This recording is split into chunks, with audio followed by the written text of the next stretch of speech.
ನಮಸ್ಕಾರ. ನೀವು ನೋಡ್ತಾ ಇದ್ದೀರಾ ಫ್ರೀಡಮ್ ಟಿವಿಯ ಗುರುಮಾತಾ ಗುರುವಾಣಿ ನೇರ ಪ್ರಸಾರ ಕಾರ್ಯಕ್ರಮಕ್ಕೆ ತಮ್ಮೆಲ್ಲರಿಗೂ ಆತ್ಮೀಯವಾದಂತಹ ಸ್ವಾಗತ. ನಾನು ಶಕುಂತಲಾ.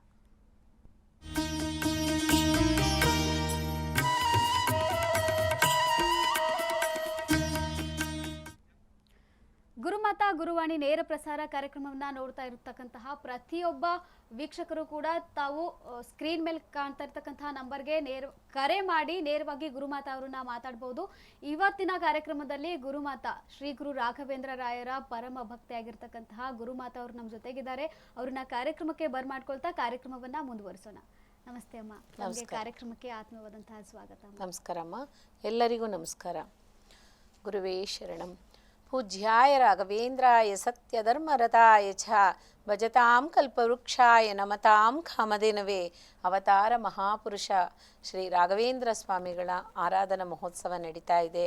ಅದರಲ್ಲೂ ಅವ್ರ ಸಂಕಲ್ಪ ಖಂಡಿತವಾಗ್ಲೂ ಅವ್ರ ಸಂಕಲ್ಪ ಪ್ರಾರ್ಥನೆ ಎಲ್ಲನೂ ಬಂದು ಎಲ್ಲ ಜೀವರಾಶಿಲೂ ಇರಬೇಕು ಅಂತ ಪ್ರಾರ್ಥನೆ ಮಾಡ್ತೀನಿ. ಅದೇ ರೀತಿ ಏನು ಅಂತ ಅಂದರೆ ರಾಘವೇಂದ್ರ ಸ್ವಾಮಿಗಳಿಗೆ ಇವಾಗ ಆರಾಧನೆ ಮಹೋತ್ಸವ ನಡೀತಾ ಇರೋದ್ರಿಂದ ಎಲ್ಲರೂ ಹೋಗಿ ಖಂಡಿತವಾಗ್ಲೂ ಎಲ್ಲರೂ ಹೋಗಿ ಅವರ ಆಶೀರ್ವಾದನ ಪಡ್ಕೊಳ್ಳಿ. ಖಂಡಿತವಾಗ್ಲೂ ಮಿಸ್ ಮಾಡ್ಕೋಬೇಡಿ. ಯಾಕೆ ನಾನು ಖಂಡಿತ ಅಂತ ಜಾಸ್ತಿ ಹೇಳ್ತಾ ಇರ್ತೀನಿ ಅಂತ ಅಂದರೆ ಅಷ್ಟು ಖಂಡಿತ ಅನ್ನೋದ್ರಲ್ಲಿ ಪಾಸಿಟಿವ್ ತುಂಬಿರುತ್ತೆ. ನೋಡಿ, ಒಂದು ವಿಷಯದಲ್ಲಿ ಎಷ್ಟು ವಿಷಯ ಇದೆ ಅಂತ ಅಂದರೆ ನಮಗೆ ಗೊತ್ತಿರಲ್ಲ. ಅದಕ್ಕೋಸ್ಕರ ಹೋಗಿ ಎಲ್ಲರೂ ಭಗವಂತನ ಪಾತ್ರಕ್ಕೆ ಭಗವಂತನ ಆರಾಧನೆಗೆ ಪಾತ್ರರಾಗಿ ಒಬ್ಬೊಬ್ಬರು ಒಂದೊಂದು ಸೇವೆ ಮಾಡಿ. ಯಾರಿಗೂ ಸೇವೆ ಮಾಡೋಕ್ಕಾಗಲ್ಲ ಅನ್ನೋಂಥವ್ರು ಖಂಡಿತವಾಗ್ಲೂ ಅವರಿಂದ ಆಗಿದ್ದಂಥ ಯಾವುದೇ ಒಂದು ಸೇವೆ ಮಾಡಿದ್ರೇನೋ ಅಲ್ಲಿ ಸೇವೆನೇ. ಒಬ್ರಿಗೆ ನೀರು ದಾನ ಮಾಡಿ ಅಥವಾ ಏನಾದರೂ ಅನ್ನದಾನ ಮಾಡಿ ಅಲ್ಲಿ ಹೋಗಿರೋ ಅಂಥವರು ಫಸ್ಟ್ ಮಾಡಬೇಕಾಗಿರೋ ಅಂಥ ಸೇವೆ, ಊಟ ಮಾಡಿದಂಥ ಎಲೆಗಳನ್ನ ಎತ್ತಿದ್ರೇ ಅದೇ ದೊಡ್ಡ ಸೇವೆ. ಅದರಲ್ಲಿರೋ ಅಂಥದ್ದು 7 ಜನ್ಮದ ಪಾಪ ಅದರಲ್ಲಿ ತೀರುತ್ತೆ ಅಂತ ಹೇಳ್ತಾರೆ. ಖಂಡಿತವಾಗ್ಲೂ ಮಕ್ಕಳು ಭಾಗ್ಯ ಇಲ್ದಿರ ಇರೋ ಅಂಥವ್ರು, ಅದೇ ರೀತಿ ತುಂಬಾ ನಾನು ಡಿಪ್ರೆಷನಲ್ಲಿ ಇದ್ದೀನಿ ಅಂತ ಅನ್ನೋರು, ಅದೇ ರೀತಿ ಮನಸ್ಸಲ್ಲಿ ತುಂಬ ನೋವುಗಳಿದೆ ನನಗೆ ಯಾರ ಹತ್ರ ಹೇಳ್ಕೊಳಕ್ಕೆ ಆಗ್ತಾ ಇಲ್ಲ ಅನ್ನೋಂಥವ್ರು ಖಂಡಿತ ಈ ಸೇವೆನ ಮಾಡಿ. ಯಾವ ದೇವಸ್ಥಾನ ಆಗಿದ್ರೂ ಸರಿ, ಯಾವ ಮಠ ಆಗಿದ್ರೂ ಸರಿ, ಏಂಜಲದ ತಟ್ಟೆ ಆಗಲಿ ಬೆಳಗೋದಾಗಲಿ ಅಥವಾ ಏಂಜಲೆಲೆ ಎತ್ತದಾಗಲಿ ಅದರಲ್ಲಿ ತುಂಬ ಮೋಕ್ಷಾದಾರಿ ಇದೆ. ಅದನ್ನು ನೀವು ಮಾಡಿದ್ರ ಅಂತ ಅಂದರೆ 7 ಜನ್ಮದ ಪಾಪ ಹೋಗುತ್ತೆ ಅಂತ ಹೇಳ್ತಾರೆ. ಖಂಡಿತವಾಗ್ಲೂ ಮಾಡಿ. ಎಲ್ರಿಗೂ ಭಗವಂತ ಕೃಷ್ಣ ಪರಮಾತ್ಮನೇ ಹೇಳಿದರೆ ಎಲ್ಲ ಜೀವರಾಶಿಲೂ ಶ್ರೀ ರಾಘವೇಂದ್ರ ಸ್ವಾಮಿ ಇದ್ದಾರೆ ಅಂತ. ಅವರ ಆಶೀರ್ವಾದ ಅನುಗ್ರಹ ಸಂಕಲ್ಪ ಸದಾಕಾಲ ಎಲ್ಲ ಜೀವರಾಶಿಲಿ ಇರಲಿ ಅಂತ ನಾನು ಪ್ರಾರ್ಥನೆ ಮಾಡ್ತೇನೆ. ಒಬ್ಬ ಕಾಲರ್ ಇದ್ದಾರೆ, ಪ್ರಶಾಂತ್ ಕೊಡಗೂರಿಂದ ಕರೆ ಮಾಡಿದ್ದಾರೆ. ಅವ್ರನ್ನ ಮಾತಾಡ್ಸೋಣ. ಮೊದಲಿಗೆ ನಮಸ್ತೆ ಸರ್. ನಮಸ್ತೆ. ಮಾತಾಡಿ ಸರ್. ಗುರುಮಾತಾ ಇದ್ದಾರೆ, ಮಾತಾಡಿ. ನಿಮ್ಮ ಸಮಸ್ಯೆಗಳ ಬಗ್ಗೆ ಹೇಳ್ಕೊಳ್ಳಿ. ನಮಸ್ಕಾರ. ಹಲೋ ನಮಸ್ಕಾರ, ಹೇಳಿ. ಮತ್ತೆ ನಮಸ್ತೆ. ನಮಸ್ತೆ. ನಾನು ಪ್ರಶಾಂತ್ ಅಂತ ಹೇಳಿ ಕೊಡಗಿನಿಂದ ಮಾತಾಡ್ತಾ ಇರೋದು. ತುಂಬಾ ಖುಷಿ ಆಯ್ತು. ಹೇಳಿ, ಏನ್ ಸಮಸ್ಯೆ? ಸಮಸ್ಯೆ ನಮ್ದು ಹೆಣ್ಣು ಮಗು ಹುಟ್ಟಿದೆ, 1 ತಿಂಗಳಾಯ್ತು. ಮಗು ಸರಿಯಾಗಿ ಹಾಲು ಕುಡಿತಾ ಇಲ್ಲ, ವೆಯ್ಟ್ ಗೇನ್ ಆಗ್ತಾ ಇಲ್ಲ, ಆ ರೀತಿ ಸಮಸ್ಯೆಗಳೆಲ್ಲ ಆಗ್ತಾ ಇದೆ. ತುಂಬಾ ಹಾಸ್ಪಿಟಲ್ ಅಲ್ಲೆಲ್ಲ ತೋರಿಸಿದೀವಿ, ತಾಯಿಗೆ ಸರಿಯಾಗಿ ಹಾಲು ಬರ್ತಾ ಇಲ್ಲ. ಓಕೆ, ಒಂದು ವಿಷಯ, ಅವರು ಪ್ರೆಗ್ನೆಂಟ್ ಆಗಿರುವಾಗ ಏನಾದರೂ ಅವ್ರಿಗೆ ಆರೋಗ್ಯ ಸ್ವಲ್ಪ ತಪ್ತಾ ಇತ್ತಾ ಅಥವಾ ಶುಗರ್ ಇತ್ತಾ, BP ಇತ್ತಾ? ಆ ತರದ್ ಏನು ಇರ್ಲಿಲ್ಲ. BP ಲಾಸ್ಟ್ ಟೈಮಲ್ಲಿ ಒಂದು ಸ್ವಲ್ಪ BP ಇತ್ತು. ಓಕೆ. ಮತ್ತೆ ಇವಾಗೆಲ್ಲ ನಾರ್ಮಲ್ ಇದೆ, ಆ ತರದೇನು ಸಮಸ್ಯೆಗಳಿಲ್ಲ. ಪಾಪು ನಾರ್ಮಲ್ ಆಗಿ ಹುಟ್ಟಿದಾಳ ಅಥವಾ ಸಿಸರಿಯನ್? ನಾರ್ಮಲ್. Okay, normal. ನೀವು ಒಂದು ಕೆಲಸ ಮಾಡಿ, ನನಗೆ ಒಂದು 3 ಥಿಂಗ್ಸ್ ಹೇಳ್ತೀನಿ ನಾನು, ಅದು ನನ್ನ ಅಡ್ರೆಸ್ಗೆ ನೀವು ಕಳಿಸ್ಕೊಡ್ಬೇಕು. ಅದನ್ನ ಮಂತ್ರಿಸಿ ಮತ್ತೆ ನಿಮ್ಗೆ ಕಳಿಸ್ಕೊಡ್ತೀನಿ ನಾನು. ಓಕೆನಾ? ಅಕ್ಕಿ ಬೇಕು ನನಗೆ, 2.5 kg ಅಕ್ಕಿ, ಹಸಿ ಅಕ್ಕಿ ಬೇಕು. ಅದನ್ನು ನೀವು ಯಾವ ರೀತಿ ಮನೇಲಿ ಅವ್ರಿಗೆ ಯಾವ ಅಕ್ಕಿ ಊಟ ಕೊಡ್ತಿರೋ ಬಾಣಂತಿಗೆ ಅದೇ ಅಕ್ಕಿ ನನಗೆ ಕಳಿಸ್ಕೊಡಿ. 2.5 kg ಅಕ್ಕಿ ಕಳಿಸ್ಬೇಕು. ಮತ್ತೆ ತುಪ್ಪದ ಡಬ್ಬ ಅದು ಓಪನ್ ಮಾಡಿರಬಾರ್ದು. ಒಂದು ತುಪ್ಪದ ಚೆನ್ನಾಗಿರೋ ಅಂಥ ತುಪ್ಪ 1/4 kg ಕಳಿಸ್ಕೊಡ್ಬೇಕು.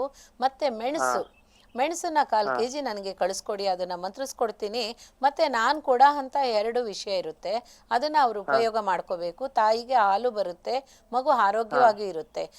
ಹಾಗೆ ಮಗುಗೆ ಇರೋ ಅಂಥದ್ದು ಒಂದು ಫೋಟೋ ಮಾತ್ರ ನೀವು ತೆಗೆದು ನನಗೆ ಕಳಿಸ್ಕೊಡಿ. ಆ ಫೋಟೋನ ಯಾರಿಗೂ ಶೇರ್ ಮಾಡಬಾರ್ದು, ಯಾರಿಗೂ ತೋರಿಸ್ಬಾರ್ದು, ದೃಷ್ಟಿ ಆಗುತ್ತೆ. ಮತ್ತೆ ತಾಯಿಗೆ ಒಂದು ಇಟ್ಕೆ ಇದೆಯಲ್ವಾ, ಹಿಟ್ಕೆನ ತಗೊಂಡು ದಿನನಿತ್ಯ ಹಿಟ್ಕೆಗೆ ಪೂಜೆ ಮಾಡ್ಬೇಕು ಅವರು. ಅದನ್ನ ಬೆಳಗ್ಗೆ ಸಂಜೆ ಮಾಡಿಸ್ತಾ ಬನ್ನಿ. ಖಂಡಿತವಾಗ್ಲೂ ನಾನು ಅದು ಮಗುಗೆ ಹಾಲು ಬರೋ ರೀತಿನೂ ಮಾಡ್ಕೊಡ್ತೀನಿ. ಮತ್ತೆ ಬಾಣಂತಿ ಮಗು ಇಬ್ರು ಚೆನ್ನಾಗಿರ್ತಾರೆ. ಚಿಂತೆ ಮಾಡಬೇಡಿ, ಗುರುರಾಯರ ಆಶೀರ್ವಾದ ಇರುತ್ತೆ, ಒಳ್ಳೆಯದಾಗುತ್ತೆ. ಧನ್ಯವಾದಗಳು ಸರ್ ಕರೆ ಮಾಡಿದ್ಕೆ. ಇನ್ನೊಬ್ರು ಕಾಲರ್ ಇದ್ದಾರೆ, ಅವ್ರನ್ನ ಮಾತಾಡ್ಸೋಣ. ನಮಸ್ತೆ. ಹಲೋ. ಹಲೋ, ನಮಸ್ತೆ ಅಮ್ಮ, ನಿಮ್ಮ ಹೆಸರು? ಸವಿತಾ ಅಂತ, ಎಲ್ಲಿಂದ ಕರೆ ಮಾಡ್ತಾ ಇದ್ದೀರಮ್ಮ? ಮಂಡ್ಯ. ಮಾತಾಡಿ, ಗುರು ಮಾತಾ ಇದ್ದಾರೆ, ಮಾತಾಡಿ, ನಿಮ್ಮ ಸಮಸ್ಯೆಗಳ ಬಗ್ಗೆ ಹೇಳ್ಕೊಡಿ. ಅಮ್ಮ ನಮಸ್ಕಾರ. ನಮಸ್ಕಾರ ಅಮ್ಮ. ಹೇಳಿಮ್ಮ. ಅಯ್ಯೋ, ಮಕ್ಕಳ ಬಗ್ಗೆ ಕೇಳ್ಬೇಕಾಯ್ತಮ್ಮ.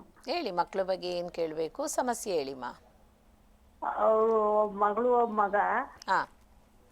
ಮಗಳ ಹೆಸರು ನಿಶಾ ಅಂತ, ಮಗನ ಹೆಸರು ಹೇಮಂತ್ ಅಂತ. ಆಯಿತು, ಏನು ಸಮಸ್ಯೆ ಅಮ್ಮ? ಅವರು ಇದು ವಿದ್ಯಾಭ್ಯಾಸ ಬಗ್ಗೆ ಕೇಳ್ಬೇಕಾಯ್ತಮ್ಮ.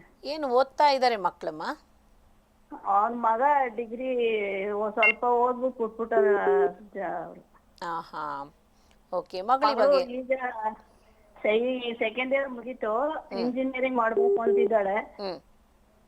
ಸೇರ್ಸಲಿದ್ದೀನಿ, ಸೇರಿಸ್ಬೇಕು. ಮಗಳನ್ನು ಚೆನ್ನಾಗಿ ಓದಿಸಿಮ್ಮ. ಮಗಳಿಗೆ ವಿದ್ಯೆನೂ ಚೆನ್ನಾಗಿದೆ, ಮಗನಿಗೂ ವಿದ್ಯೆ ಇದೆ. ಆದರೆ ಸ್ವಲ್ಪ ಫ್ರೆಂಡ್ಸ್ ಜೊತೆಲಿ ಸೇರಿ ಸ್ವಲ್ಪ ಅವನು ಮೈಂಡನ್ನು ಚೇಂಜ್ ಮಾಡ್ಕೊಂಡಿದ್ದಾನೆ. ಖಂಡಿತ ಕಳಿಸ್ಕೊಡಿ, ಸಮಾಧಾನ ಮಾಡಿ ಕಳಿಸ್ಕೊಡಿ.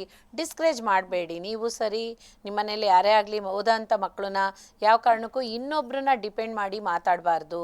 ಅವ್ರು ಚೆನ್ನಾಗಿದ್ದಾರೆ, ಅವ್ರು ಓದ್ತಾ ಇದ್ದಾರೆ, ಅವ್ರು ಕೆಲ್ಸಕ್ಕೆ ಹೋಗ್ತಾ ಇದ್ದಾರೆ, ಆ ರೀತಿ ಡಿಪೆಂಡ್ ಮಾಡಿ ಯಾರಿಗೂ ಹೋಲಿಸಿ ಮಾತಾಡಬಾರ್ದಮ್ಮ. ನಿಮ್ಮ ಮಕ್ಕಳನ್ನ ನೀವೇ ಎಂಕರೇಜ್ ಮಾಡಿ. ಖಂಡಿತ ವಿದ್ಯೆ ಇದೆ, ಅವನು ಹೋಗೋಕ್ಕೆ ಏನು ಬೇಕೋ ಅದನ್ನೆಲ್ಲ ನಾನು ಸಂಕಲ್ಪ ಮಾಡಿಕೊಂಡು ನಿಮಗೆ ನಿಮ್ಮ ಫೋಟೋನ ಕಳಿಸ್ಕೊಡಿ. ಆ ಫೋಟೋ ನೋಡಿ ನಿಮಗೆ ಕಾಲ್ ಮಾಡ್ತೀನಮ್ಮ ನಾನು. ಖಂಡಿತ ಒಳ್ಳೆಯದಾಗುತ್ತೆ. ಧನ್ಯವಾದಗಳು ಅಮ್ಮ ಕರೆ ಮಾಡಿದ್ಕೆ. ಇನ್ನೊಬ್ರು ಕಾಲರ್ ಇದ್ದಾರೆ, ಕಲಬುರ್ಗಿಯಿಂದ ನಿರ್ಮಲಾ ಅಂತೇಳಿ, ಅವ್ರನ್ನ ಮಾತಾಡ್ಸೋಣ.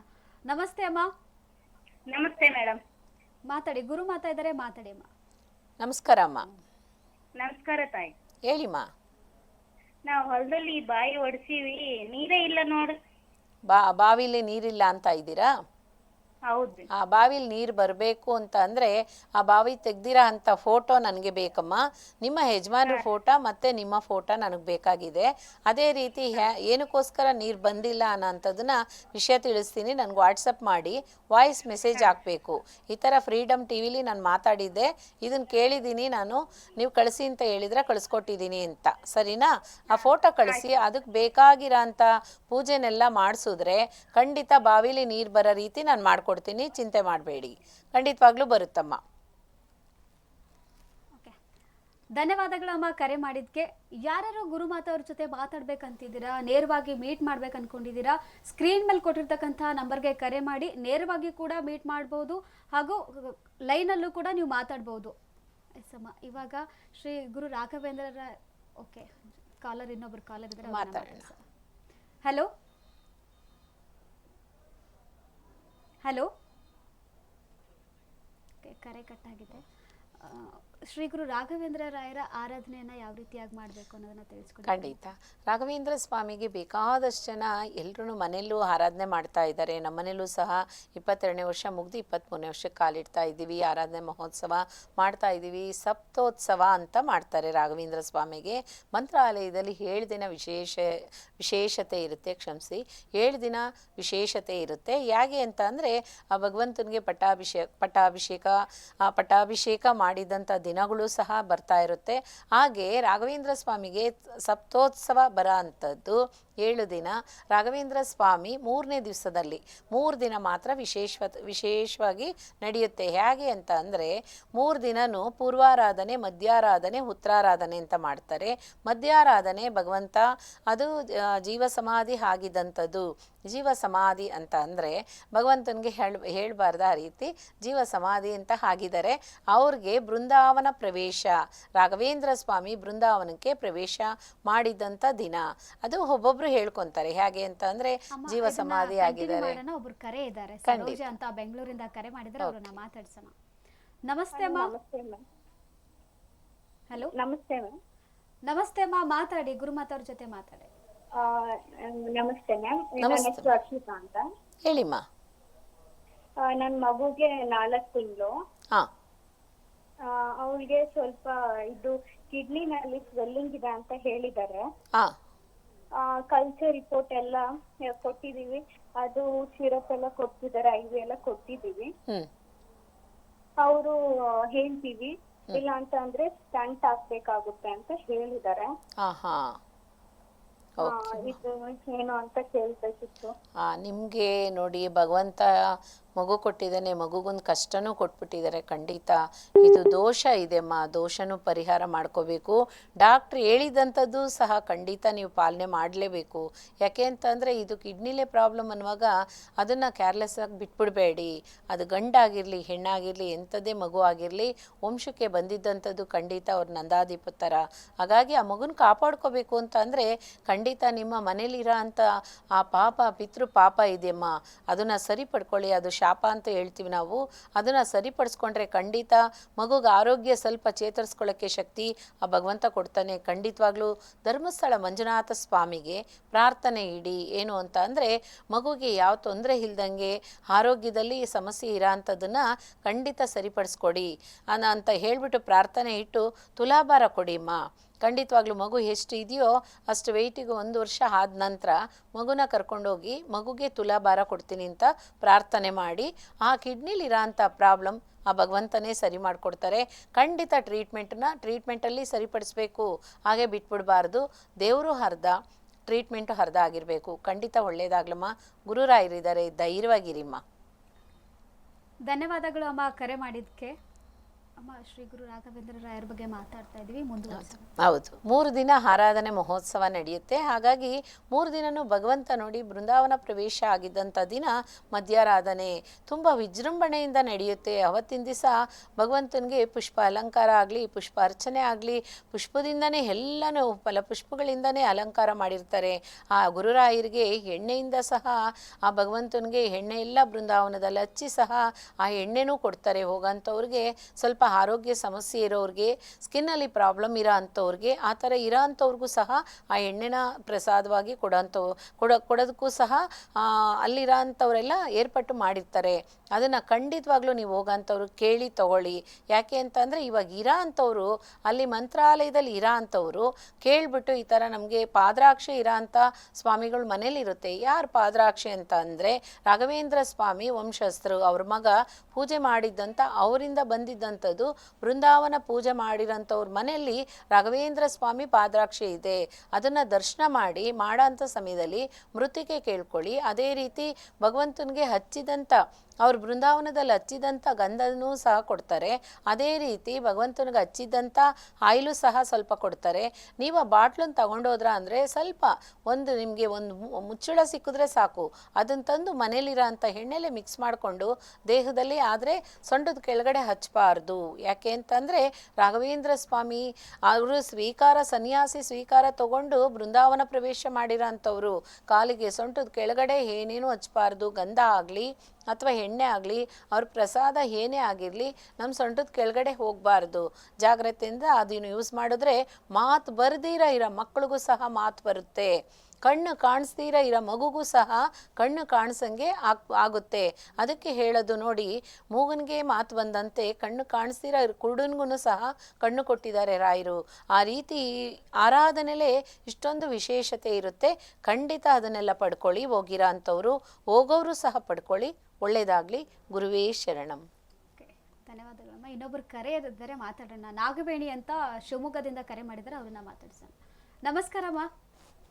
ನಮಸ್ಕಾರಮ್ಮ. ಗುರುಮಾತಾ ಇದ್ದಾರೆ, ಮಾತಾಡಿ. ಅಮ್ಮ ನಮಸ್ಕಾರ, ಹೇಳಿ. ಅಮ್ಮ ನಮಸ್ತೆ. ನಮಸ್ತೆ, ಹೇಳಿಮ್ಮ. ನಮ್ಮ ಅಮ್ಮಂಗೆ ಸ್ವಲ್ಪ ಆರೋಗ್ಯ ಸಮಸ್ಯೆ ಅಮ್ಮ. ಏನಾಗಿದೆ? ಯಾವಾಗ ನೋಡಿ ಅವ್ರಿಗೆ ಸ್ವಲ್ಪ ಶುಗರ್ ಇದೆ. ಯಾವಾಗ ನೋಡಿದ್ರು ಮೈಕೈ ನೋವು, ಯಾವ ಹಾಸ್ಪಿಟ್ಲಿಗೆ ತೋರಿಸಿದ್ರು ಹೇಳ್ತಾರೆ, ಮಾತ್ರೆ ಎಲ್ಲ ತಗೊಂತಾರೆ. ಆದ್ರೂ ಯಾವಾಗ ಹುಷಾರಿಲ್ಲ ಅಂತ ಆಗ್ತಾನೆ ಇರುತ್ತೆ. ಎಷ್ಟು ಏಜ್ ಆಗಿದೆ ಅಮ್ಮನ್ಗೆ? ಅವರಿಗೆ 46, 47 ಇದೆ ಅಮ್ಮ. 47 ಅಷ್ಟೇ, ಚಿಕ್ಕ ಏಜಲ್ಲೇ ಇದ್ದಾರೆ. ಹಾಗಿದ್ರೆ ನೀವು ಮಾಡಬೇಕಾಗಿರೋದು, ಅಮ್ಮನಿಗೆ ಖಂಡಿತವಾಗ್ಲೂ ಮಾಡಬೇಕಾಗಿರೋದು ಮನೆ ದೇವ್ರ ಪೂಜೆ ಇಲ್ದಿರ ಇದೆಮ್ಮ. ಯಾಕೆ ಅಂತಂದರೆ ಮನೆ ದೇವ್ರ ಪೂಜೆ ಅವ್ರು ಮಾಡ್ತಾ ಇಲ್ಲ. ಎಷ್ಟೇ ಮಾಡಿದ್ರೇನು ಕರೆಕ್ಟಾಗಿ ಅದಕ್ಕೆ ಏನೇನು ಒಂದು ಸಂಪ್ರದಾಯ ಇದೆಯೋ ಆ ರೀತಿ ಪೂಜೆ ಕೊಡಿ, ಖಂಡಿತ ದೇಹದಲ್ಲಿರೋ ಅಂಥ ಬಾಧೆ ಎಲ್ಲ ಹೋಗುತ್ತೆ. ಶಿವನ ದೇವಸ್ಥಾನಕ್ಕೆ ರುದ್ರಾಭಿಷೇಕ ಮಾಡಿಸಿ ಅಮ್ಮ. ಪ್ರದೋಷ ಬರೋ ಅಂಥ ಟೈಮಲ್ಲಿ ರುದ್ರಾಭಿಷೇಕ ಮಾಡಿಸಿದ್ರೆ ಖಂಡಿತ ಒಳ್ಳೆಯದಾಗುತ್ತೆ. ನಂದೀಶ್ವರನಿಗೂ ಪೂಜೆ ಮಾಡಿಸ್ಬೇಕು. ಇದು ಮಾಡಿಸ್ತಾ ಬಂದರೆ ಅವ್ರ ದೇಹದಲ್ಲಿರೋ ಅಂಥ ಪೇಯ್ನ್ ಎಲ್ಲ ಕಮ್ಮಿ ಆಗುತ್ತೆ. ಸ್ವಲ್ಪ ಸುಧಾರಿಸ್ಕೊತಾರೆ, ಹುಷಾರಾಗ್ತಾರಮ್ಮ. ಚಿಂತೆ ಮಾಡಬೇಡಿ, ಧೈರ್ಯವಾಗಿರಿ. ಧನ್ಯವಾದಗಳು ಅಮ್ಮ ಕರೆ ಮಾಡಿದ್ಕೆ. ಎಸ್ ಅಮ್ಮ, ಇವಾಗ ಕೆಲವೊಂದಿಷ್ಟು ಜನ ಮಕ್ಕಳಾಗದೇ ಇರೋಕ್ಕೋಸ್ಕರ ಪತ್ನಿಯನ್ನ ಡಿವೋರ್ಸ್ ಮಾಡ್ತಾ ಇರ್ತಾರೆ ಕೆಲವೊಂದು ಕುಟುಂಬಗಳಲ್ಲಿ. ಯಾಕೆ ಆ ರೀತಿ ಆಗುತ್ತೆ, ಏನು ಅದಕ್ಕೆ ಏನು ಪರಿಹಾರ ಇದೆ ಅನ್ನೋದನ್ನ ತಿಳಿಸ್ಕೊಡಿ. ನೋಡಿ, ಡಿವೋರ್ಸ್ ಮಾಡ್ಕೊತಾರೆ, ಅದೇ ರೀತಿ ಮಕ್ಕಳಿಲ್ಲ ಅನ್ನೋದಕ್ಕೋಸ್ಕರ ಇಬ್ಬರಲ್ಲೂ ಇರುತ್ತೆ, ಏನೋ ಒಂದು ಕೊರತೆ ಇದ್ದೇ ಇರುತ್ತೆ. ಹಾಗಾಗಿ ಅದನ್ನು ಯೋಚನೆ ಮಾಡಿದಿರಾ ಇವಾಗ ವೈಫ್ಗೆ ಡೈವರ್ಸ್ ಕೊಡೋದಾಗಲಿ ಅಥವಾ ಹಸ್ಬೆಂಡ್ಗೆ ಡೈವರ್ಸ್ ಕೊಡೋದಾಗಲಿ ಖಂಡಿತವಾಗ್ಲೂ ಮಾಡಬೇಡಿ. ಅದಕ್ಕೆ ಸೊಲ್ಯೂಷನ್ ತುಂಬ ಇದೆ. ಅದರಲ್ಲೂ ರಾಘವೇಂದ್ರ ಸ್ವಾಮಿಯ ಅನುಗ್ರಹದಿಂದ, ಅವರ ಆಶೀರ್ವಾದದಿಂದ ಖಂಡಿತ ಸಂತಾನ ಭಾಗ್ಯ ಸಿಗುತ್ತೆ. ಯಾಕೆ ಅಂತಂದರೆ ರಾಘವೇಂದ್ರ ಸ್ವಾಮಿಗೆ ಒಂದೇ ಮಗು, ಆದ್ರೇನು ಜಗತ್ತಿಗೋಸ್ಕರ ಬಂದರು ಅವರು. ಜಗತ್ತಿಗೆ ಆ ಮಗುನ ಎಲ್ಲ ತೋರಿಸ್ಬಿಟ್ಟು ಕೊಟ್ಬಿಟ್ಟು ಹೋಗಿದ್ದಾರೆ. ಯಾಕೆ ಅಂತಂದರೆ ಅವರೇನೆ ನೋಡಿ, ಇವಾಗ ಅವ್ರ ಮಗನಿಂದ ಮೊಮ್ಮಗ ಬಂದಿರೋರೇನೆ ವಾದೀಂದ್ರ ತೀರ್ಥರು. ಹಾಗಾಗಿ ರಾಘವೇಂದ್ರ ಸ್ವಾಮಿ ಪಕ್ಕದಲ್ಲಿ ಇರೋಂಥ ಬೃಂದಾವನ ರಾಘವೇಂದ್ರ ಸ್ವಾಮಿ ಮೊಮ್ಮಗ. ಹಾಗಾಗಿ ನೋಡಿ, ಒಬ್ಬರೇ ಮಗ ಅವ್ರಿಗೆ, ಲಕ್ಷ್ಮೀನಾರಾಯಣ ಅಂತ. ಆ ವಂಶ ಬೆಳ್ಕೊಂಡು ಬರ್ತಾ ಇರೋದೇ ಅವ್ರಿಗೆ ಬೃಂದಾವನದಲ್ಲಿ ಪೂಜೆ ಮಾಡೋ ಅಂಥವ್ರು. ನೋಡಿ, ಈಗ ಬೃಂದಾವನ ಪೂಜೆ ಮಾಡೋ ಅಂಥವ್ರಿಗೆ 355ನೇ ವರ್ಷದ ರಾಘವೇಂದ್ರ ಸ್ವಾಮಿಗೆ ಆರಾಧನಾ ಮಹೋತ್ಸವ ನಡೀತಾ ಇದೆ. ಆ ಆರಾಧನೆ ಮಹೋತ್ಸವ 355 ವರ್ಷದಿಂದನೂ ಆ ವಂಶ ವೃಕ್ಷವಾಗಿ ಬರ್ತಾ ಇರೋದು. ಹಾಗಾಗಿ ರಾಘವೇಂದ್ರ ಸ್ವಾಮಿ ಅನುಗ್ರಹದಿಂದ, ಆಶೀರ್ವಾದದಿಂದ ಸಂತಾನ ಭಾಗ್ಯ ಇಲ್ದವ್ರಿಗೆ ಖಂಡಿತವಾಗ್ಲೂ ಸಿಗುತ್ತೆ. ಎಷ್ಟೋ ಜನಕ್ಕೆ ಸಿಕ್ಕಿದೆ. ಖಂಡಿತ ಹೋಗಬೇಡಿ, ಯಾವುದೂ ಡಿವೋರ್ಸ್ಗೆ ಹೋಗಿ ಮನಸ್ಸನ್ನ ಕೆಡಿಸ್ಕೋಬೇಡಿ. ಖಂಡಿತ ಏನಾಗಿದೆ ಅನ್ನೋದು ಫಸ್ಟ್ ಮಾತಾಡಿ. ನನ್ನ ಹತ್ರ ಬರೋ ಅಂಥವ್ರಿಗೆ ಖಂಡಿತ ನಾನು ಅದಕ್ಕೆ ಏನು ದಾರಿ ಅನ್ನೋದು ಹೇಳ್ತೀನಿ. ಆ ದಾರಿನ ನೀವು ಕೇಳಿದ್ರೆ ಖಂಡಿತವಾಗ್ಲೂ ಆ ಭಗವಂತ ಆಶೀರ್ವಾದ ಕೊಟ್ಟೇ ಕೊಡ್ತಾರೆ. ಅವ್ರ ಸಂಕಲ್ಪದಿಂದ ಸಂತಾನ ಭಾಗ್ಯ ಸಿಗುತ್ತೆ. ಚಿಂತೆ ಮಾಡಬೇಡಿ, ಒಳ್ಳೆಯದಾಗಲಿ. ಇನ್ನೊಬ್ರು ಕರೆ ಇದ್ದಾರೆ. ಧನ್ಯವಾದಗಳು ಅಮ್ಮ ಕರೆ ಮಾಡಿದ್ಕೆ. ಇನ್ನೊಬ್ರು ಕಾಲರ್ ಇದ್ದಾರೆ, ಅವ್ರನ್ನ ಮಾತಾಡ್ಸೋಣ. ಖಂಡಿತ. ಹಲೋ, ಹಲೋ, ನಮಸ್ತೆ ಅಮ್ಮ. ಎಲ್ಲಿಂದ ಕರೆ ಮಾಡ್ತಾ ಇದ್ದೀರಾ? ನಾವು ಕನಕಪುರ. ಮಾತಾಡಿ, ಗುರು ಮಾತಾ ಇದ್ದಾರೆ, ಮಾತಾಡಿ. ಅಮ್ಮ ನಮಸ್ಕಾರ ಅಮ್ಮ. ನಮಸ್ತೆ ಗುರುಗಳೇ. ಹೇಳಿಮ್ಮ. ನಮಸ್ತೆ ಅಮ್ಮ. ನಮಸ್ತೆ, ಹೇಳ್ರಿ. ಒಂದ್ ಸ್ವಲ್ಪ ಕಷ್ಟ ಇದೆ. ಸಾಲದ ಬಾರಿ ಜಾಸ್ತಿ ಇದೆ. ಹೇಳಿಮ್ಮ. ನೆಮ್ಮದಿ ಇಲ್ಲ, ಸಾಲದಿಂದ ನೆಮ್ಮದಿ ಇಲ್ದಿರಾ ಇದ್ದೀರಾ? ಸಾಲ ಬಂದು ನಮ್ಮ ಗುರುರಾಯಿ ಸಾಲ ಮಾಡ್ಕೊಳ್ಳಿ ಅಂತ ಯಾರಿಗೂ ಹೇಳಲ್ಲಮ್ಮ. ನನಗೆ ಆಗಲಿ ನಿಮಗೆ ಆಗಲಿ, ನಾವು ಇರಬೇಕು ಅನ್ನೋದು ಅಮ್ಮ ನಮಗೋಸ್ಕರ ನಾವು ಸಾಲದಲ್ಲಿ ಬಿದ್ದೋಗ್ತೀವಿ. ಖಂಡಿತ ಅದು ಯಾವ ರೀತಿ ನಾವು ಸರಿಪಡಿಸ್ಕೋಬೇಕು ಆ ರೀತಿ ಸರಿಪಡಿಸ್ಕೊಳ್ಲೇಬೇಕು. ನೀವು ಸಾಲದಿಂದ ಬಾಧೆ ಬೀಳ್ತಾ ಇರೋದು ಒಂದು ವಿಷಯ ಆದರೆ, ನಿಮ್ಮನೇಲಿ ಇರೋ ಅಂಥ ಸಮಸ್ಯೆನೇ ಬೇರೆ ಬೇರೆ ಆಗ್ತಾ ಇದೆ. ಎಲ್ರಿಗೂ ಮನಸ್ಸಲ್ಲಿ ಮನಸ್ತಾಪ ಬರ್ತಾ ಇದೆ. ಅದು ಯಾಕೆ ಅಂತ ಅಂದರೆ ಖಂಡಿತವಾಗ್ಲೂ ನೋಡಿ, ಅಲ್ಲಿ ದೋಷ ಇದೆ. ಆ ದೋಷದಿಂದ ಬಳಲ್ತಾ ಇರೋ ಅಂಥದ್ದು ಏನು ದೋಷ ಅಂತ ಅಂದರೆ ನಿಮ್ಗಿರೋ ಅಂಥದ್ದು ದೃಷ್ಟಿ ದೋಷ. ಅದನ್ನು ಪರಿಹಾರ ಮಾಡಿಮ್ಮ, ಖಂಡಿತವಾಗ್ಲೂ ಒಳ್ಳೆಯದಾಗುತ್ತೆ, ಚೆನ್ನಾಗಿರ್ತೀರ. ಚಿಂತೆ ಮಾಡಬೇಡಿ. ಸಾಲ ತೀರೋದಕ್ಕೆ ನಿಮಗೆ ಮಾರ್ಗ ಸಿಗುತ್ತೆ. ಯಾವಾಗ ದೃಷ್ಟಿದೋಷ ಇದಾಗುತ್ತೋ ನಿಮ್ಗೇನು ಮಾಡಬೇಕು ಅನ್ನೋ ಐಡಿಯಾ ಸಿಗುತ್ತೆ. ಖಂಡಿತವಾಗ್ಲೂ ಅದರಿಂದ ಪಾರಾಗ್ತೀರಾ. ಒಳ್ಳೇದಾಗ್ಲಮ್ಮ. ಧನ್ಯವಾದಗಳು ಅಮ್ಮ ಕರೆ ಮಾಡಿದ್ಕೆ. ಇವಾಗ ಕೆಲವೊಂದಿಷ್ಟು ಜನ ದಂಪತಿಗಳು ಡಿವೋರ್ಸ್ವರೆಗೂ ಹೋಗಿ ಮತ್ತೆ ಮರಳಿ ಒಂದಾಗಬೇಕನ್ನೋಂತಹ ಆಸೆ ಪಡ್ತಾ ಇದ್ದಾರೆ. ಕೆಲವೊಂದಿಷ್ಟು ಜನ ಡಿವೋರ್ಸ್ ಆದ್ಮೇಲೆ ಮತ್ತೆ ಮಕ್ಕಳಾಗಿದೆ ನಿಮ್ಮಿಂದ ಅನ್ನೋ ಹೇಳ್ತಿರ್ತಾರೆ. ಖಂಡಿತ. ನೋಡಿ, ನಾವು ಊಟಿ ನೀಲಗಿರಿಲಿದ್ವಿ. ಆಗ ಒಬ್ಬರು ಪರಿಚಯ ಆಗಿದ್ರು. ಈ ರೀತಿ ಆರಾಧನೆಗೆ ಬಂದವರವರು. ಅವ್ರಿಗೆ ಬಂದು ಮಕ್ಕಳಿತ್ತು, ಒಂದು ಮಗು ಇತ್ತು. ಪ್ರೆಗ್ನೆಂಟ್ ಆದ ತಕ್ಷಣವೇ ಆ ಮಗುನ ಡಿವೋರ್ಸ್ಗೆ ಅಪ್ಲಿಕೇಶನ್ ಹಾಕ್ಬಿಟ್ಟು ಹೋಗ್ಬಿಟ್ಟಿದ್ದಾರೆ. ಅವ್ರಿಗೆ ಆದಮೇಲೆ ಆ ಮಗು ಆಗಿ ನಾಲ್ಕು ವರ್ಷ ಆದ ನಂತರ ನನ್ನನ್ನು ಬಂದು ನೋಡಿದ್ದಾರೆ. ನೋಡಿದ್ಮೇಲೆ ಅವ್ರಿಗೆ ಯಾವ ರೀತಿ ಪರಿಹಾರ ಮಾಡಿಕೊಟ್ನೋ ಅದನ್ನು ಆಟೋಮೆಟಿಕ್ಕಾಗಿ ಅವರಿಬ್ಬರು ಗಂಡ ಹೆಂಡ್ತಿಬ್ರು ಒಂದಾಗಿ ಡಿವೋರ್ಸ್ ವಾಪಸ್ ತೊಗೊಂಡು ಮತ್ತೆ ಇನ್ನೊಂದು ಮಗು ಆಗಿದೆ. ಚೆನ್ನಾಗಿ ಬಾಳ್ತಾ ಇದ್ದಾರೆ, ಖುಷಿಯಿಂದ ಇದ್ದಾರೆ. ನನಗೆ ನಮಗೆ ಯಾರು ಏನು ಅನ್ನೋದಕ್ಕಿಂತ ಅವ್ರು ಖುಷಿಯಿಂದ ಇದ್ದಾರಾ ಅಷ್ಟೇ ನಮಗೆ ಸಂತೋಷ ಸಾಕು ನೋಡಿ. ಅದೇ ರಾಯರ ಮಹಿಮೆ ಅಂತ ಹೇಳೋದು. ಅದೇ ರೀತಿ ಡೈವರ್ಸ್ಗೆ ಹೋಗ್ತಾ ಇರೋರು ಸಹ ನನ್ನ ಹತ್ರ ಹೇಳ್ತಾರೆ, ಖಂಡಿತ ಹೋಗಬೇಡಿ, ಒಂದು ದಿನ ಕೂತ್ಕೊಂಡು ಆಲೋಚನೆ ಮಾಡಿ, ಯೋಚನೆ ಮಾಡಿ, ಇಬ್ಬರೂ ಒಂದು ಡಿಸೈಡ್ ಮಾಡಿ ಬನ್ನಿ, ಅದೇನಾಗಿದೆ ಅನ್ನೋಂಥ ವಿಷಯಗಳನ್ನ ಶೇರ್ ಮಾಡಿ. ಖಂಡಿತ ರಾಯರ ಅನುಗ್ರಹದಿಂದ ಖಂಡಿತ ನಿಮ್ಗೆ ಒಳ್ಳೆ ದಾರಿ ಸಿಗುತ್ತೆ. ಸಂತಾನ ಭಾಗ್ಯ ಇಲ್ದಿರ ಇರೋಂಥವ್ರು ಖಂಡಿತವಾಗ್ಲೂ ರಾಯರ ಮೇಲೆ ನಂಬಿಕೆ ಇಟ್ಕೊಂಡು ಬಂದ್ರ ಅಂತ ಅಂದರೆ ನನಗೆ ಬೇಕಾಗಿರೋದು ಜಸ್ಟ್ ಒಂದೇ ಒಂದು ವರ್ಷ ಕಾಲ. ಆ ಒಂದು ವರ್ಷ ಕಾಲದಲ್ಲಿ ನಿಮ್ಮ ಮನೇಲಿ ಸಂತಾನ ಭಾಗ್ಯ ಇರುತ್ತೆ. ಅದು ಹೆಣ್ಣಾಗಲಿ ಅಥವಾ ಗಂಡಾಗಿರಲಿ, ಖಂಡಿತ ಮಗು ಕೊಟ್ಟಂಥ ಭಗವಂತನಿಗೆ ನೀವೇ ಹತ್ರ ಹೋಗಿ ಮಂತ್ರಾಲಯಕ್ಕೆ ಭಗವಂತನಲ್ಲಿ ಪ್ರಾರ್ಥನೆ ಇಟ್ಬಿಟ್ಟು ಬರ್ಬೋದು. ಎಷ್ಟೋ ಜನ ಮಕ್ಕಳು ನೋಡಿ, ಈಗ ತಮಿಳ್ನಾಡಲ್ಲಿ ಮೇಟೂರ್ ಅಂತ ಇದೆ, ಅಲ್ಲೂ ಸಹ ಅಕ್ಕ ತಂಗಿದಿರ ಅಣ್ಣ ತಮ್ಮದಿರೇ ಮದುವೆ ಮಾಡ್ಕೊಂಡಿದ್ರು, ಮಕ್ಕಳಿಲ್ಲ, ಅವರು ಡೈವರ್ಸ್ಗೆ ಹೋಗಬೇಕು ಅಂತ ಹೇಳಿ ಎಲ್ಲ ಅವ್ರು ರೆಡಿ ಆಗಿದ ಕೂಡಲೇ ನಮಗೆ ಪರಿಚಯ ಇರೋ ಅಂಥವ್ರು ಕರ್ಕೊಬಂದು ನನ್ನ ಮುಖಾಂತರ ಅವ್ರಿಗೆ ಎಲ್ಲ ಒಳ್ಳೇದು ಮಾಡಿಕೊಟ್ಮೇಲೆ ಇಬ್ರಿಗೂ ಮಕ್ಕಳಾಗಿದೆ. ಅವರಿಬ್ಬರು ಕರ್ಕೊಂಡೋಗಿ ಮಂತ್ರಾಲಯದಲ್ಲಿ ಪೂಜಾ ಅಂತ ಹೆಸರಿಟ್ಟಿದ್ದಾರೆ, ರಾಘವೇಂದ್ರ ಅಂತ ಹೆಸರಿಟ್ಕೊಂಡಿದ್ದಾರೆ. ಅಲ್ಲೇ ಹೋಗಿ ತಲೆ ಕೂದಲನ್ನು ಕೊಟ್ಟು ಆ ಮಗುಗೆ ಹೆಸರಿಟ್ಕೊಂಡು ಕರ್ಕೊಬಂದಿದ್ದಾರೆ. ಆ ರೀತಿ ಆ ಭಗವಂತನ ಆಶೀರ್ವಾದ, ಅವರ ಮಹಿಮೆ ಒಂದಿದ್ರೆ ಸಾಕು, ಎಲ್ಲನೂ ಖಂಡಿತನೂ ಸರ್ವನೂ ಒಳ್ಳೆಯದಾದೇ ಆಗುತ್ತೆ. ಇನ್ನೊಬ್ಬರು ಕಾಲರ್ ಇದ್ದಾರೆ, ಅವ್ರನ್ನ ಮಾತಾಡ್ಸೋಣ. ಪ್ರೇಮ ಬೆಂಗಳೂರಿಂದ ಕರೆ ಮಾಡಿದ್ದಾರೆ. ನಮಸ್ಕಾರ ಅಮ್ಮ. ನಮಸ್ತೆ. ನಮಸ್ತೆ ಮೇಡಮ್. ಗುರುಮಾತಾ ಇದ್ದಾರೆ, ಮಾತಾಡಿ, ನಿಮ್ಮ ಸಮಸ್ಯೆಗಳ ಬಗ್ಗೆ ಮಾತಾಡಿ. ನಮಸ್ತೆ. ನಮಸ್ತೆ ಮೇಡಮ್. ಅಮ್ಮ ನಮಸ್ಕಾರ, ಹೇಳಿಮ್ಮ. ನಾನು ಬಸವೇಶ್ವರ ನಗರ ಬೆಂಗಳೂರಿಂದ ಮಾತಾಡ್ತಿರೋದಮ್ಮ. ಆಯ್ತ್ರಮ್ಮ. ಈಗ ನಂದು ಮಿಥುನ ರಾಶಿ ಆಳಿದ್ರ ನಕ್ಷತ್ರ. ಆಗ್ಲಿ. ನನಗೆ ಈಗ 65 ವರ್ಷ ನಡೀತಾ ಇದೆ. ಈಗ ಮಿಥುನ ರಾಶಿನಲ್ಲಿ ಎಲ್ರಿಗೂ ಒಳ್ಳೇದಿದೆ ಅಂತಾರೆ. ನನಗೆ ಮುಂದೆ ಏನು ಒಳ್ಳೇದಿದೆ, ಇವಾಗ ಏನ್ ನಡೀತಾ ಇದೆ ನಿಮ್ಗೆ ಭವಿಷ್ಯ? ನಿಮ್ಗೆ ಈಗ ಏನು ಒಳ್ಳೇದು ನಡೀತಾ ಇದೆ ಅಂತ ಅಂದರೆ ಚೆನ್ನಾಗಿದ್ದೀರಾ, ಆರೋಗ್ಯವಾಗಿದ್ದೀರಾ. ಆದರೆ ಸ್ವಲ್ಪ ಟೆನ್ಷನ್ ಜಾಸ್ತಿ ತೊಗೊತೀರಾ. ಟೆನ್ಷನ್ ತಗೊಳಕ್ಕೆ ಹೋಗಬೇಡಿ.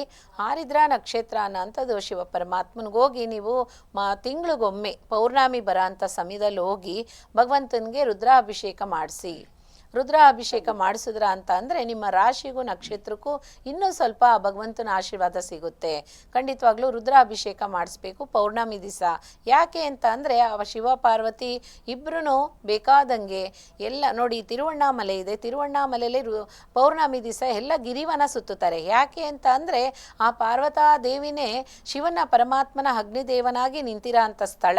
ಆ ಅಗ್ನಿದೇವನ ಪ್ರದಕ್ಷಿಣೆ ಪಾರ್ವತಾದೇವಿ ಪೌರ್ಣಮಿ ದಿವಸ 1108 ಪ್ರದಕ್ಷಿಣೆ ಬರ್ತಾರಂತೆ. ಹಾಗಾಗಿ ಅದರಿಂದ ಒಂದೇ ಒಂದು ಆಶೀರ್ವಾದ ನಮಗೆ ಸಿಕ್ಕಿದ್ರೆ ಸಾಕು. ಆ ಪೌರ್ಣಮಿ ದಿವಸ ರುದ್ರಾಭಿಷೇಕ ಮಾಡಿಸೋ ಅಂಥವ್ರಿಗೆ, ಶಿವನಿಗೆ ಮಾಡಿಸೋ ಅಂಥವ್ರಿಗೆ ಆ ಪಾರ್ವತಾ ದೇವಿಗೆ ಏನು ಸಿಕ್ತೋ ಎಲ್ಲ ಅಭಯ ನಮಗೂ ಸಿಗುತ್ತೆ ಅಂತ ಹೇಳ್ತಾರೆ. ಆ ರೀತಿ ಮಾಡಿಸಿ ಖಂಡಿತ ನೀವು ಚೆನ್ನಾಗಿ ಆರಾಮ್ಸಾಗಿರ್ತೀರ, ಇನ್ನೂ ಆರೋಗ್ಯ ಭಾಗ್ಯದಿಂದ ಇರ್ತೀರಮ್ಮ. ಧನ್ಯವಾದಗಳು ಅಮ್ಮ ಕರೆ ಮಾಡಿದ್ದಕ್ಕೆ. ಎಸ್ ಅಮ್ಮ, ಇವಾಗ ಕೆಲವೊಂದಿಷ್ಟು ಜನ ಹೆಣ್ಣು ಮಕ್ಕಳಾಗ್ಲಿ ಗಂಡು ಮಕ್ಕಳಾಗ್ಲಿ ಮದುವೆ ಆಗ್ತಾ ಇರಲ್ಲ. ಅವ್ರಿಗೆಲ್ಲ ಮನೆಯಲ್ಲಿ ಕೊರಗ್ತಾ ಇರ್ತಾರೆ ತಂದೆ ತಾಯಿಗಳು, ಇಷ್ಟು ವಯಸ್ಸಾದ್ರೂ ಕೂಡ ನಮ್ಮ ಮಕ್ಕಳಿಗೆ ಮದುವೆ ಆಗ್ತಾ ಇಲ್ಲ.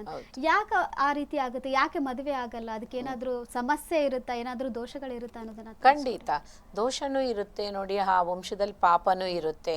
ಯಾವಾಗ್ಲೂ ಒಂದೇ ಒಂದು ವಿಷಯ ಏನು ಅಂತ ಅಂದರೆ, ಯಾಕೆ ಅಂತಂದರೆ ದೋಷ ಪರಿಹಾರ ಮಾಡಿಕೊಂಡೇ ಮದುವೆ ಮಾಡಬೇಕು. ಇವಾಗ ತಾಯಿ ತಂದೆಗೆ ಯಾರಾದರೂ ಒಂದು ಗಂಡು ಸಿಕ್ಬಿಟ್ರು ಅಂತ ಅಂದರೆ ಹೆಣ್ಮಕ್ಳನ್ನ ಬೇಗ ಮನೆಯಿಂದ ಹೊರಗಡೆ ಕಳಿಸ್ಬಿಡ್ಬೇಕು ಅಂತ ಅವ್ರ ಕಾರ್ಯನ ಕಂಪ್ಲೀಟ್ ಮಾಡೋಕ್ಕೋಸ್ಕರ ನೋಡ್ತಾರೆ. ಖಂಡಿತವಾಗ್ಲೂ ಮಾಡಬೇಡಿ. ದೋಷ ಇದೆ ಅಂತ ಗೊತ್ತಾಯಿತು ಅಂದರೆ ಅದು ಏಜ್ ಆದ್ರೂ ಪರವಾಗಿಲ್ಲ, ದೋಷನ ಪರಿಹಾರ ಮಾಡಿ ಆಮೇಲೆ ನೀವು ಕಳಿಸ್ಕೊಡುವಾಗ ಖಂಡಿತವಾಗ್ಲೂ ಆ ಮಕ್ಕಳು ಚೆನ್ನಾಗೂ ಬಾಳ್ತಾರೆ, ಸಂತಾನ ಭಾಗ್ಯನೂ ಇರುತ್ತೆ. ದೋಷ ಇದು ನೀವು ಮಾಡಿಬಿಟ್ರ ಅಂದರೆ ಲೈಫ್ ಲಾಂಗ್ ಖಂಡಿತವಾಗ್ಲೂ ನೆಮ್ಮದಿಯಾಗಿ ಬಾಳೋದಕ್ಕೆ ಸಾಧ್ಯ ಇಲ್ಲ. ಅದು ಹೆಣ್ಮಕ್ಳಾಗಿರಲಿ ಗಂಡು ಮಕ್ಕಳಾಗಿರಲಿ ಅದೇ ರೀತಿ ಡಿಪ್ರೆಷನ್ಗೆ ಹೊಟ್ಟೋಗ್ತಾರೆ. ಯಾಕೆ ಅಂತ ಅಂದರೆ ಇವಾಗ ನಮ್ಮ ಕಾರ್ಯ ನಮಗೆ ಮುಗ್ದೋಯ್ತು ಅಂತ ತಾಯಿ ತಂದೆ ಆರಾಮ್ಸಾಗೋದಕ್ಕೆ ನೋಡಿದ್ರ ಅಂದರೆ ನಾಳೆ ದಿನ ನಿಮ್ಮ ಮಕ್ಕಳೇ ಕಷ್ಟಪಡೋ ಅಂಥದ್ದು.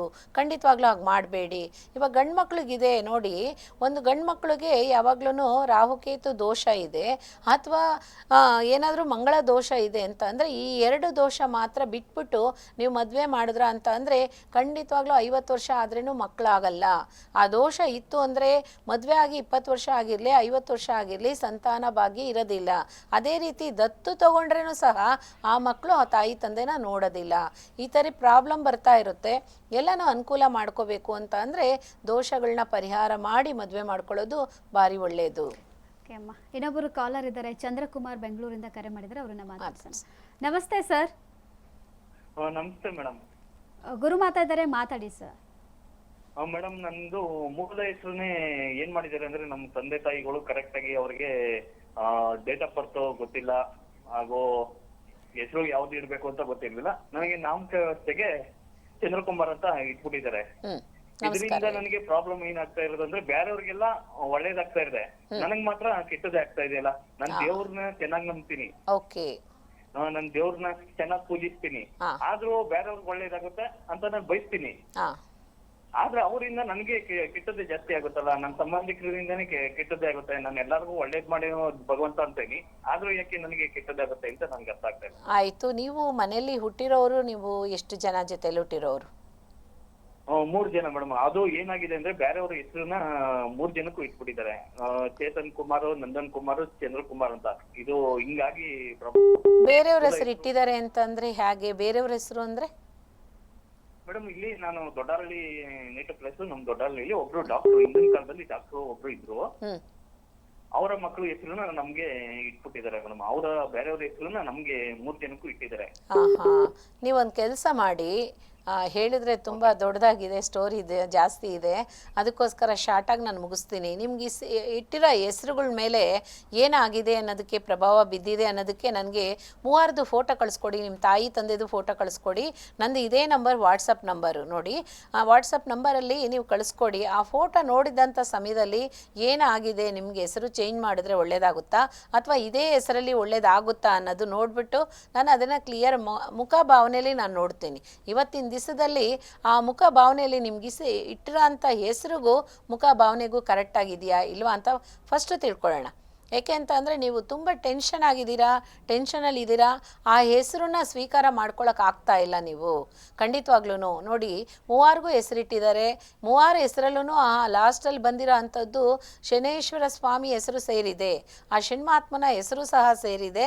ಅದಕ್ಕೋಸ್ಕರ ನೆಮ್ಮದಿ ಇಲ್ಲ, ಒಂದು ಸಂತೋಷ ಇಲ್ಲ. ನೀವು ಹಾಕಂತ ಯಾವುದೇ ಒಂದು ಕೆಲಸಕ್ಕೆ ಕೈ ಹಾಕಿದ್ರೂ ಸಹ ಸಕ್ಸಸ್ ಆಗ್ತಾ ಇಲ್ಲ.